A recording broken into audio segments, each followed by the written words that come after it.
Aabot na sa 159.46 million pesos ang halaga ng pinsala sa sektor ng agrikultura ng pananalasa ng Bagyong Tino sa bansa. Habang nasa 142.29 million pesos naman ang halaga ng pinsala ng Bagyong Uwan.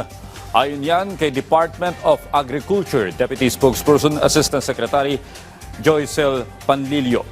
Pinaka-apektado ang Camarines Sur, Iloilo at Negros Occidental.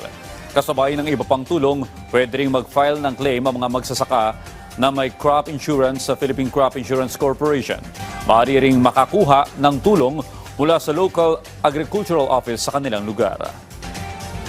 Maaari po silang pumunta sa kanilang mga lokal na agricultural offices.